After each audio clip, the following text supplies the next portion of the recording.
بسم اللہ الرحمن الرحیم. آپ دیکھ رہے ہیں یوٹیوب چینل لیگل ایگلس. آج کا ہمارا ٹاپک ہے کہ ایگریمنٹ ٹو سیل کیا ہوتا ہے. ایگریمنٹ ٹو سیل کی کیا قانونی حیثیت ہوتی ہے. ایگریمنٹ ٹو سیل کون کر سکتا ہے. ایگریمنٹ ٹو سیل کس کس کے درمیان ہو سکتا ہے. اور ایگریمنٹ ٹو سیل کے لیے کیا کوئی قانونی طور پہ اسٹیمپ پیپر ضروری ہے یا کوئی اس طرح کی چیزیں جو اس کے ضروری جزو کون کون سے ہو سکتے ہیں. یہ ساری چیزوں کو ہم سمجھنے کی کوشش کریں گے. ایگریمنٹ ٹو سیل کو نارملی اقرار نامہ معاہدہ بیع کے طور پہ جانا جاتا ہے. یہ اسی طرح ایک ایگریمنٹ ہوتا ہے کہ میں نے کسی کو کوئی چیز سیل کرنی ہے, خواہ وہ موویبل پراپرٹی ہو اموویبل پراپرٹی ہو, یہ اس کے لیے میٹر نہیں کرتی. سیل کرنے سے پہلے میں اور میرا جو پرچیزر ہے, بائر ہے, آپس میں ایک ایگریمنٹ کرتے ہیں. ایک ایگریمنٹ لکھتے ہیں کہ جی میں آپ کو یہ چیز اتنے میں بیچوں گا, اگر آپ مجھے ابھی اتنے پیسے دے دیں اور اتنے ٹائم کے اندر اتنے پیسے باقی کے جو دے دیں تو میں آپ کو اس ٹائم پہ جا کے آپ کے نام پہ یہ چیز کروا دوں گا اور آپ کو اس کا قبضہ دے دوں گا. اب یہ کون کون کر سکتا ہے agreement to sell. Agreement to sell بناتے ہوئے ذہن میں یہ چیز ضرور رکھنی ہے. سب سے پہلے ایگریمنٹ ٹو سیل کرنے کے لیے دونوں پارٹیز کا, جو سیل کر رہا ہے اور جو دوسرا پرچیز کر رہا ہے, جو بھی ٹرانزیکشن ہے, جائیداد ہے, کوئی کار ہے, کچھ بھی ہے, کوئی مشینری ہے, وہ دونوں پارٹیز سیلر اور پرچیزر دونوں کا میجر ہونا ضروری ہے. میجر ہوتا کیا ہوتا ہے, دونوں کو قانون وقت کے مطابق ان کی عمر کا بالغ, ان کو عمر کے حساب سے بالغ ہونا ضروری ہے, مطلب وہ 18 سال سے اوپر کے ہوں. دوسری چیز, اگر ان میں سے کوئی ایک مائنر ہے اور اس کا جو کوئی گارڈین ہے تو اس گارڈین کو یہ حق عدالت کے تھرو ضرور ہونا چاہیے کہ وہ اس مائنر کے بہاف پر یا اس مائنر کی جگہ یہ کام کر سکتا ہے. اگر عدالت سے وہ اس کا گارڈین مقرر ہے تو پھر وہ کر سکتا ہے. دوسرا چیز یہ کہ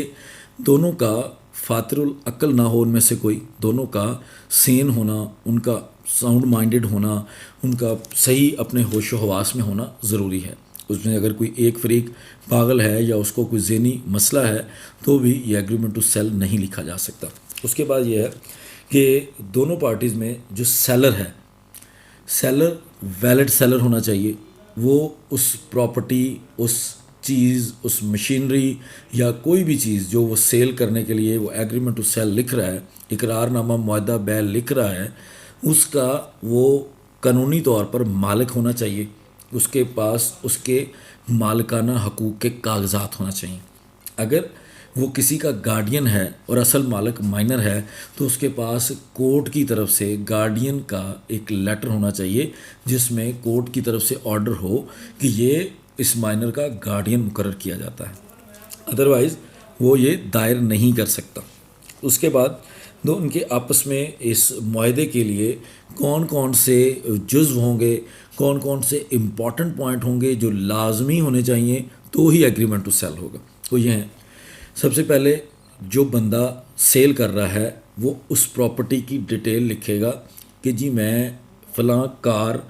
اس کا فلاں رنگ ہے, اس کا فلاں ماڈل ہے, اس کی فلاں اسپیسیفکیشنز ہیں, اس کی ساری چیزوں کو لکھ کے کہ میں ان کا مالک ہوں اور ان کاغذات کی بنیاد پر مالک ہوں. ان کاغذات کا ذکر کرے گا. ہاں, اگر وہ کسی جائیداد کے بارے میں, کسی گھر, کسی پراپرٹی کے بارے میں ذکر کر رہا ہے تو وہ لکھے گا کہ میں فلاں گھر جو اتنے مرلے کا ہے, فلاں جگہ واقع ہے, اور اگر اس کی جو اس کے پرٹیکولرز ہوتے ہیں ریگارڈنگ آپ کی جو ریونیو ٹرمز کہ وہ فلاں خسرے میں واقع ہے, فلاں خطونی میں ہے, یا اگر وہ کسی سوسائٹی کا پلاٹ ہے تو فلاں سوسائٹی میں فلاں نمبر پلاٹ فلاں جگہ واقع, اس کے شمال جنوب, اس کے مشرق مغرب میں یہ ہے. یہ ساری چیزیں اس کی اسپیسیفکیشنز لکھنا لازمی ہے. اس کے بعد ان ساری چیزوں کو لکھنے کے بعد وہ طے کریں گے, اس میں لکھا جائے گا کہ جی یہ پراپرٹی اس وجہ سے, ان کاغذات کی بنیاد پر میں یہ ایگریمنٹ ٹو سیل کرنے جا رہا ہوں.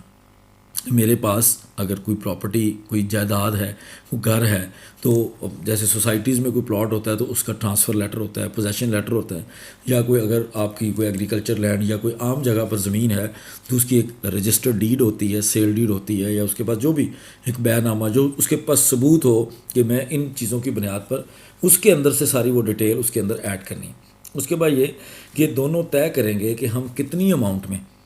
جو بائر ہے وہ کتنی اماؤنٹ میں خرید رہا ہے، کتنی رقم میں خرید رہا ہے، اور اس رقم کا کتنا حصہ ایگریمنٹ ٹو سیل لکھتے وقت دیا جا رہا ہے، اور کتنا حصہ جو باقی کا حصہ ہے وہ کب دیا جائے گا، اور اس ساری ٹرانزیکشن کا موڈ کیا ہوگا، ذریعہ کیا ہوگا۔ اگر یہ میں نے جو پیمنٹ لے رہا ہے اور جو پیمنٹ دے رہا ہے، یہ لوگ کس طریقے سے پیمنٹ کریں گے، جس میں ہم نارملی لوگوں کو یہ گائیڈ کرتے ہیں، پریفر کرتے ہیں کہ ہمیشہ آپ بینک ڈرافٹ کے تھرو ایسی پیمنٹس کو ڈرافٹ کے تھرو کریں، یا آپ پے آرڈر کے تھرو کریں، تاکہ اس چیز کا زیادہ سے زیادہ ثبوت رہے، کل کو دوسری پارٹی جو ہے وہ دوسرا جو فریق ہے وہ انکار نہ کر سکے کہ میں نے پیسے نہیں لیے۔ تیسرا یہ کہ اس میں ساری چیزوں کی ڈیٹیل لکھنی لازمی ہے، کہ آج میں کتنے پیسے لے رہا ہوں، بقایا کتنے پیسے بچتے ہیں، مطلب پوری رقم اتنے میں میری یہ خرید و فروخت ہو رہی ہے ہماری آپس میں،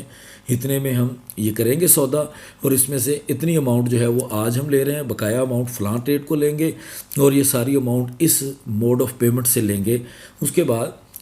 اس پیمنٹ کے ٹائم کے پورے ہونے کے بعد فوری طور پر میں اس کے نام پہ یہ جاری کر دوں گا، اس کے نام پہ یہ ملکیت دے دوں گا، یا اس کے کتنی دیر کے بعد میں اس ملکیت کو اس کے نام پہ ٹرانسفر کر دوں گا، اس کو دے دوں گا، جاری کر دوں گا۔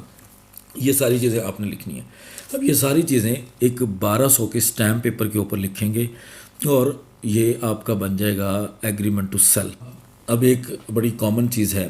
کہ لوگوں کا سوال ہے کہ جی ہم نے ایگریمنٹ تو لکھا، ہم نے آپس میں ایک اس طرح کا ایگریمنٹ، اس طرح کا ایک اقرار نامہ لکھ لیا جس میں ہم نے یہ معاہدہ کر لیا کہ جی میں فلاں چیز فلاں کو سیل کروں گا اس ٹائم میں، لیکن وہ ہم سے یہ ہوا کہ ہم نے اس کو اسٹیمپ پیپر پر نہیں لکھا۔ اب 1200 کے اسٹیمپ پیپر کا جو ذکر کر رہے ہیں آپ، کیا 1200 کے اسٹیمپ پیپر کے بغیر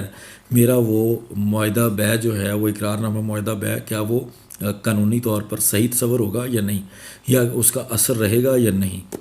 بالکل اثر رہے گا۔ اگر آپ یہ ساری چیزیں کسی صاف کاغذ پر، ایک عام کاغذ پر بھی لکھ لیتے ہیں، تو بھی آپ کو اس چیز کے اور دونوں پارٹیز اس کے اوپر مان بھی رہی ہیں، تو اس کا مطلب یہ قطعاً نہیں ہے کہ 1200 کا اسٹیمپ پیپر نہ ہونے کی وجہ سے وہ غیر قانونی ہو گیا۔ وہ ایک کیوریبل چیز ہے کہ آپ بعد میں بھی 1200 کی اسٹیمپ ڈیوٹی ادا کر کے اس کو قانونی طور پر جائز قرار دے سکتے ہیں۔ اب اس میں یہ امپورٹنٹ چیز ہے کہ جی اکثر یہ ہوتا ہے کہ کرایہ نامہ کے لیے اقرار نامہ معاہدہ بیع میں جو سیلر ہوتا ہے، جو بیچ رہا ہے چیز، جو اس ٹرانزیکشن کے اندر بیچنے والا ہے، اس کے سگنیچر تو ہوتے ہیں، لیکن سم ٹائمز جو خرید رہا ہے اس اقرار نامے کے اوپر اس کے سائن نہیں ہوتے، تو اس کے سگنیچر ہونا ضروری نہیں ہے۔ اس کے بعد کیا اس کے اندر گواہوں کا ہونا ضروری ہے اقرار نامہ معاہدہ بیع میں؟ 2 گواہ، دونوں اس ٹرانزیکشن کے 2 گواہ کم از کم لازمی مقرر کریں۔ اب کون سی آئیڈیل سچویشن ہے کہ جی اقرار نامہ معاہدہ بیع ہم کرتے ہیں، اور اکثر لوگوں کا جو ہے نا وہ مسئلہ یہ ہوتا ہے کہ جی بعد میں وہ جو مالک ہے نا، وہ کیونکہ جگہ کا ریٹ زیادہ ہو گیا، وہ جگہ مہنگی ہوگی، تو اب وہ مجھے جگہ نہیں دے رہا۔ تو کون سی ایسی پریکاشنز ہیں، یا کون سی ایسی چیزیں جو اگر اڈاپٹ کر لی جائے تو بہت فائدہ ہو سکتا ہے؟ ہم ہمیشہ یہ ریکمینڈ کرتے ہیں کہ جب کبھی آپ اقرار نامہ معاہدہ بیع لکھیں تو اس کو رجسٹر کر لیں۔ اگر آپ اقرار نامہ معاہدہ بیع کو سب رجسٹرار کے پاس رجسٹر کرنے میں کامیاب ہو جاتے ہیں، تو اس کو ایک رجسٹرڈ ڈیڈ کے طرح کے تمام تحفظات اس کو مل جاتے ہیں۔ اس سے آپ کی پوزیشن بہت زیادہ اسٹرانگ ہو جاتی ہے، کل کو دوسری پارٹی بالکل بھی، دوسرا فریق آپ کو انکار نہیں کر سکتا، اور قانونی طور پر اس کی حیثیت بہت زیادہ بڑھ جاتی ہے، اس کی اہمیت بہت زیادہ ہو جاتی ہے۔ اب یہ ساری چیزوں میں جو سب سے امپورٹنٹ ایک کہ اقرار نامہ معاہدہ بیع بیسیکلی ہم کل کو کوئی چیز سیل کرتے ہیں، سم ٹائمز آپ نے سنا ہوگا کہ جی وہ 2 پارٹیز کا آپس میں ایک ایگریمنٹ ٹو سیل ہوا، اور پہلی پارٹی جو ہے نا وہ بیانہ لینے کے بعد فلاں ڈیٹ کو مکر گئی، اب یہ کیا ہوگا، جو فلاں نے کہا کہ وہ بیانہ جو ہے نا وہ دگنا واپس کرنا پڑے گا۔ قانون کے اندر اس طرح کی کوئی کمپلشن نہیں ہے، یہ دونوں فریقین کی آپس کی ایک انڈرسٹینڈنگ ہے۔ اگر وہ سمجھتے ہیں کہ ہم اس چیز کے لیے یوں کریں گے کہ اگر میں تمہارے مقررہ ٹائم تک باقی پیسے ادا نہیں کرتا، جو خریدار ہے وہ کہتا ہے کہ جی میں اگر پیسے نہیں ادا کروں گا باقی کے، یا میں مزید آگے نہیں بڑھوں گا اس ٹرانزیکشن میں، تو تم میرا جو بیانہ جو میں تمہیں ایڈوانس اماؤنٹ دے رہا ہوں، اس اماؤنٹ کو تم ضبط کر لینا۔ تو دونوں اس کے اندر لکھ سکتے ہیں۔ قانونی طور پر نہ تو ایسی کوئی کسی قسم کی